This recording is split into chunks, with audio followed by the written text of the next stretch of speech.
This is the Late Round Podcast with your host, JJ Zacharisa.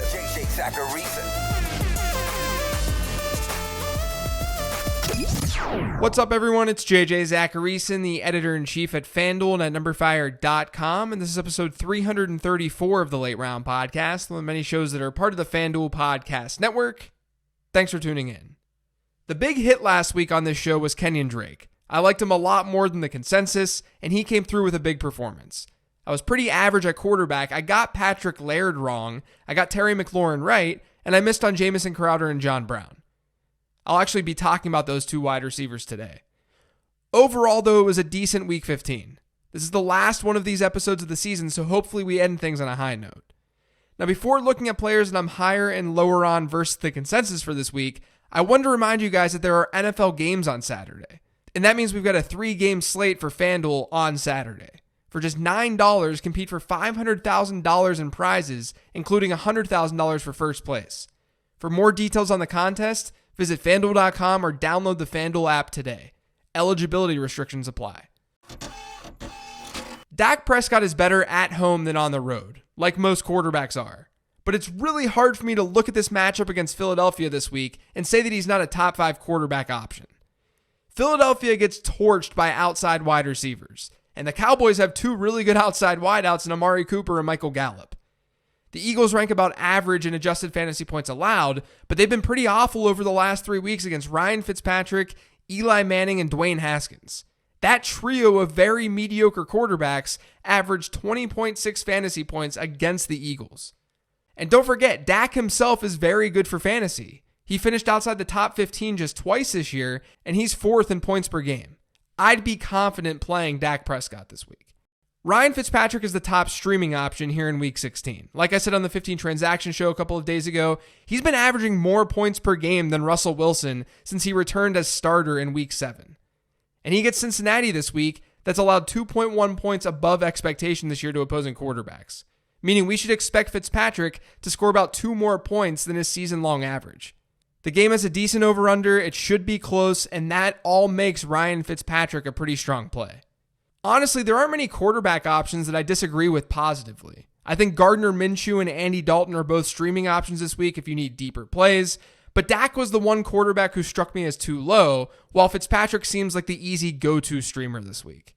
Now, there are 2 guys who I think are ranked a little bit too high this week who I want to touch on, though. Or at least, there's a lot of risk involved in starting them. And I'm not sure that that risk is totally realized in their rankings over on Fantasy Pros. The first is Jameis Winston. Now, I like Winston, and I think that he's a QB1 this week. If you have him, you're probably playing him. But at the time of this recording, he's ranked as the QB4. He's ahead of Patrick Mahomes and Dak Prescott. I'd play both of those players over Jameis Winston. It's not because Winston's not in a great spot. He is. Houston ranks as the 5th friendliest team to opposing quarterbacks this year when adjusted for strength of opponent. But the obvious question mark that's out there surrounding Winston is that both Mike Evans and Chris Godwin are going to be out. Who's he going to be throwing to? It's not that he can't produce without those players. It's that Mahomes and Dak just seem like safer options despite more difficult matchups. I'm a Winston guy. I think he's better than most people do. And if you've got him, you're probably playing him, but temper expectations a bit. And the same can be said for Josh Allen. A couple weeks ago on the 15 Transaction Show, I talked about Allen being a drop candidate. It was going to be tough to trust him against Baltimore, then Pittsburgh, and then New England. Against the Ravens, he posted 10.7 points. Last week against Pittsburgh, it was 16.4. The difference between those 2 games was that he was able to score on the ground against Pittsburgh. He had nearly identical passing yard totals in both games, and he was pretty ineffective through the air in tough matchups. Now he gets New England, a team that ranks by far the best in schedule-adjusted points allowed to the quarterback position. If Josh Allen pays off this week, it's more than likely going to be because he scores a rushing touchdown, and he does a lot with his legs. Now, he's done that this year. He's actually scored in 8 separate games on the ground, but it still makes him a risk. Devontae Freeman was pretty bad in Week 15, but I like him to rebound this week against Jacksonville. The Jags have allowed 5 100-yard rushers over their last 6 games, and when you look at the schedule-adjusted numbers, only Carolina has been a better matchup for opposing fantasy backs. Meanwhile, Devontae Freeman's usage hasn't really been the issue this year. He's averaged a 70% running back rush share when he's been active this season, to go along with a near 12% target share. If the Falcons get into a positive game script, which is possible in this matchup, he'll have a shot to score in this game. He's a solid RB2 option this week. Now, James White isn't the sexiest type of fantasy running back, but he gets the job done. And I was surprised to see him ranked as the RB23 this week in PPR formats over on Fantasy Pros. Only because of his consistency. He's actually ranked lower than RB23 only twice this year.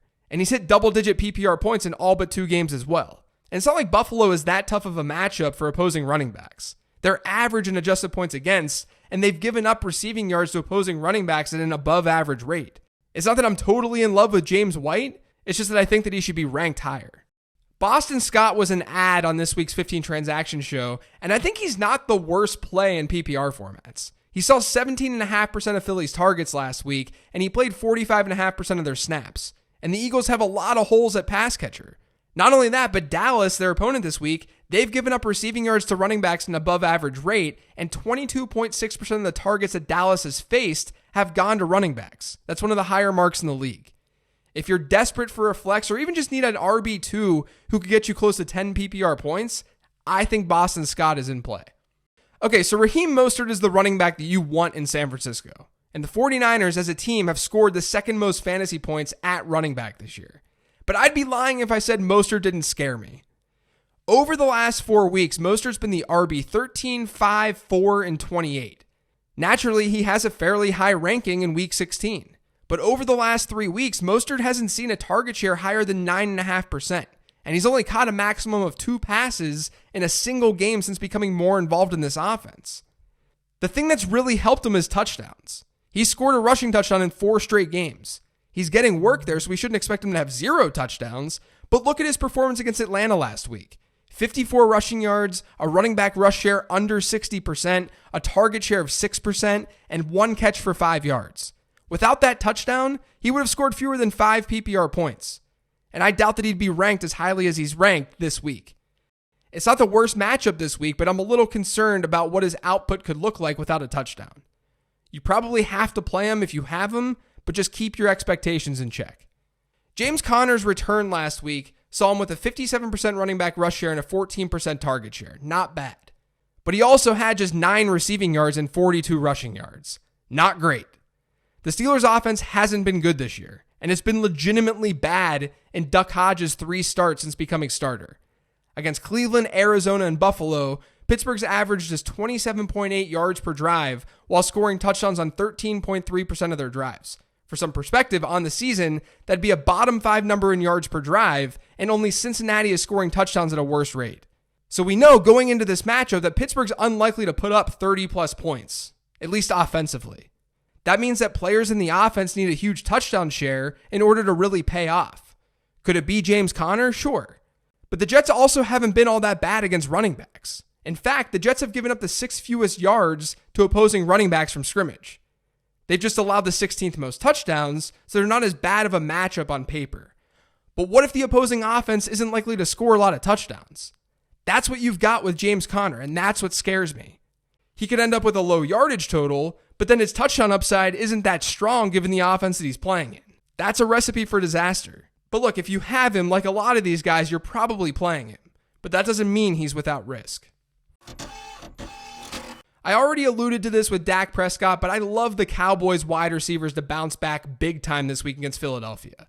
So that includes Michael Gallup. Gallup had by far his worst outing of the season last week, and he wasn't overly special the last time that we saw him against Philly. But he's played the majority of his snaps on the outside this year, and that's where the Eagles have gotten crushed.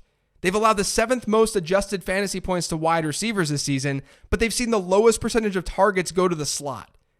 That tells us that outside guys are doing work. So I'd feel good about him in week 16. The same goes for Will Fuller. Tampa Bay is the best matchup for opposing wide receivers, and when Will Fuller's been healthy, he's gotten the rock. In games that he's played the majority of the snaps this year, he's averaged over a 24% target share in the Houston offense. That's a great mark. And we've seen him with upside already this season. He's had 2 separate games of 21 plus points.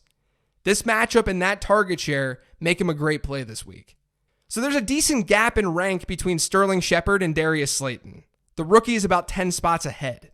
But generally speaking, I chase volume over touchdowns. Shepard's averaged a 27% target share per game over his last 4, while Slayton's been at 21%, actually under 21%.